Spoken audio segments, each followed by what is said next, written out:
If you drove down Harvest Lane in Oak Creek, you'd never stop. Perfect lawns, quiet streets, a house that looked like every other house. But on August 13, 2018, a family vanished from that street, and what investigators would later uncover turned one of the most perfect homes into the center of a nightmare. This is the story of the Miller family, and the mask that hid everything.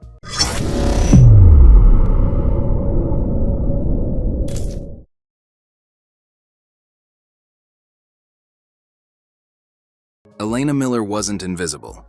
Online, she was a wellness influencer with thousands of followers. Her life looked aspirational.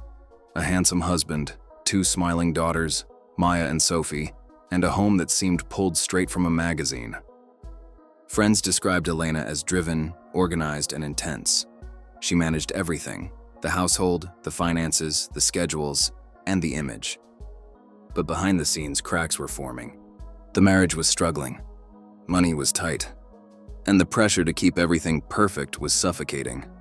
What no one knew was that Elena's husband, Mark Miller, was already living a different life. In the early hours of August 13th, Elena returned home from a delayed trip. There were no neighbors who heard shouting, no emergency calls, no obvious signs of violence. By sunrise, Elena and her daughters were gone. The house was still there, clean, quiet, almost too perfect. That afternoon, Elena's best friend called police.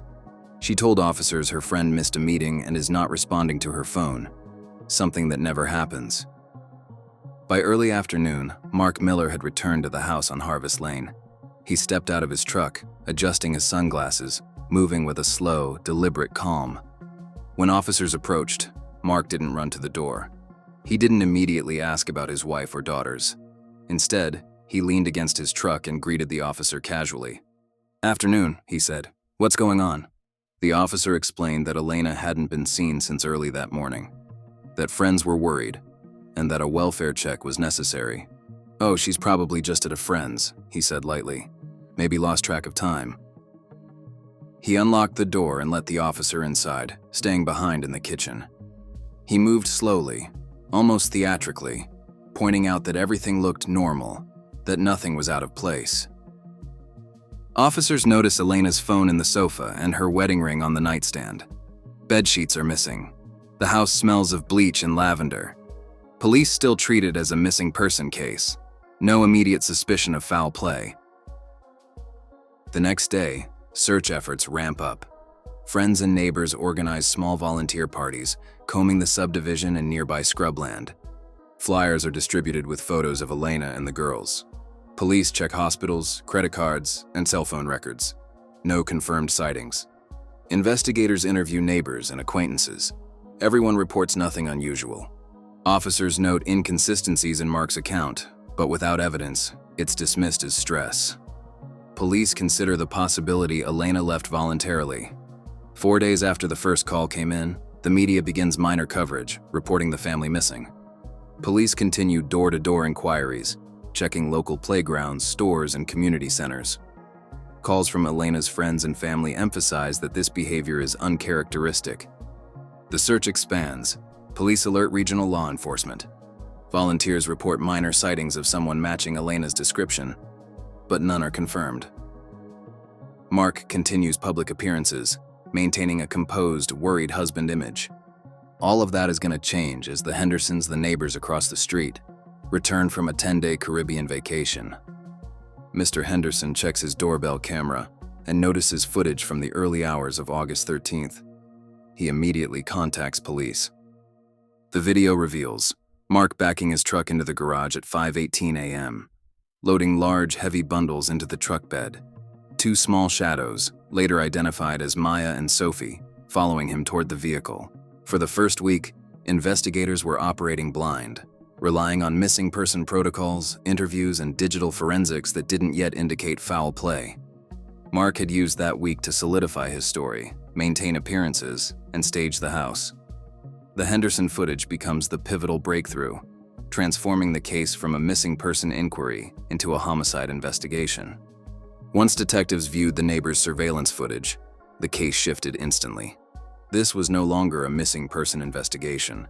It was a homicide investigation, and Mark Miller became the center of it.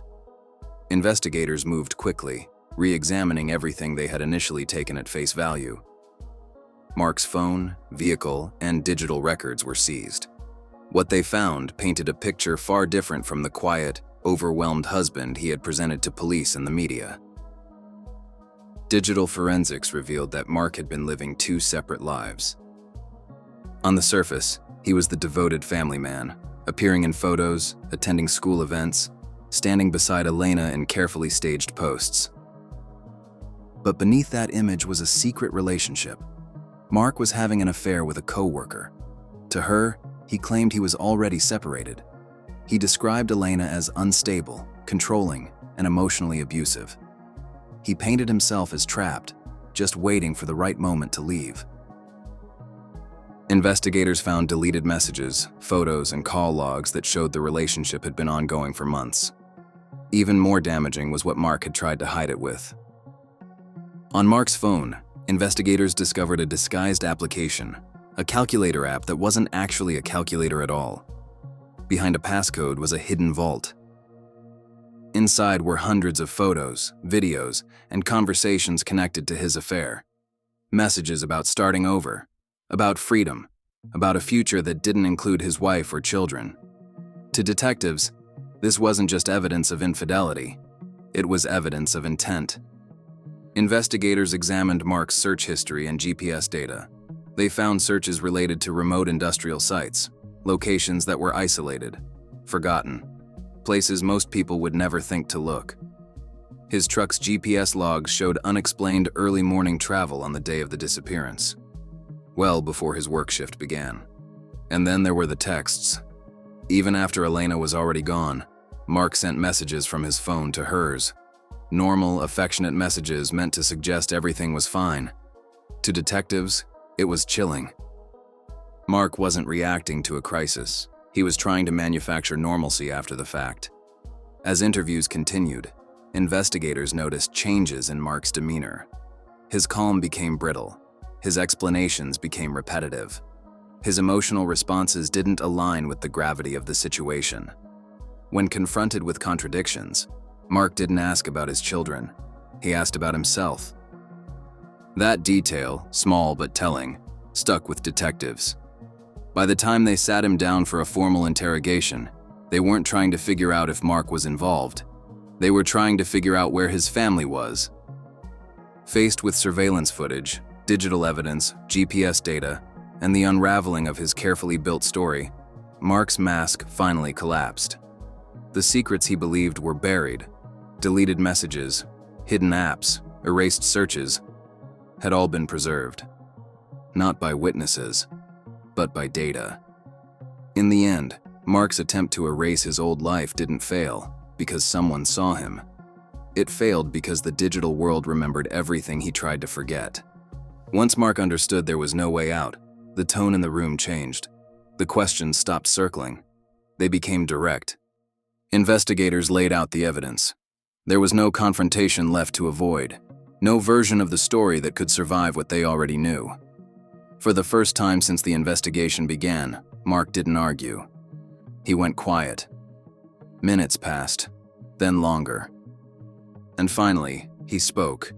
Not to explain himself, not to justify what he'd done, but to tell them where his family was. The information came slowly, haltingly.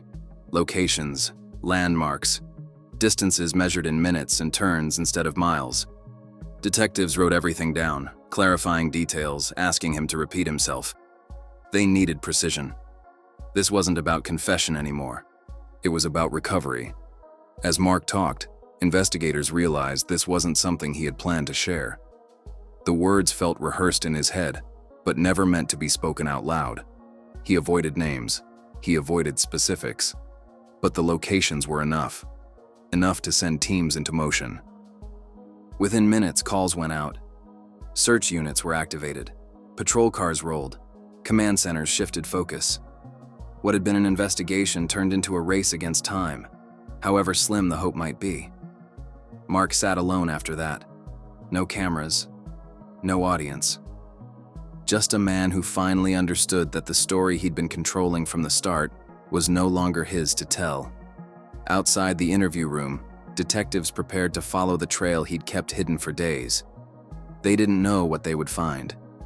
They only knew this was the closest they had come to answers, and that whatever waited at the end of those directions would change everything.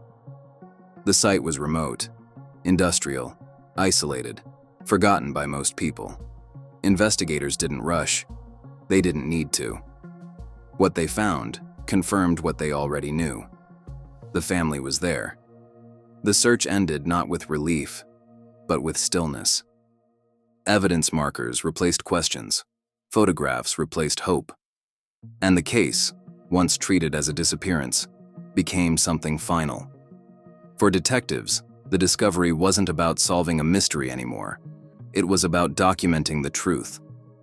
In court, there were no theatrics, no grand statements, just a judge reading facts into the record. Mark was sentenced to prison, where he would spend the rest of his life. No possibility of rewriting the story, no second version, no escape. As he was led away, the courtroom remained quiet. Not out of respect for him, but for Elena, for the children, for the life that had ended on Harvest Lane long before anyone realized what was happening behind the doors of a perfect-looking house. For investigators, the breakthrough confirmed what weeks of evidence had been pointing toward. The case was no longer about theories, it was about truth. For Elena's family, it was devastating, but it was also an answer. The waiting was over. Thank you for watching, and if you found this story meaningful, please consider liking the video, subscribing to the channel, and sharing it.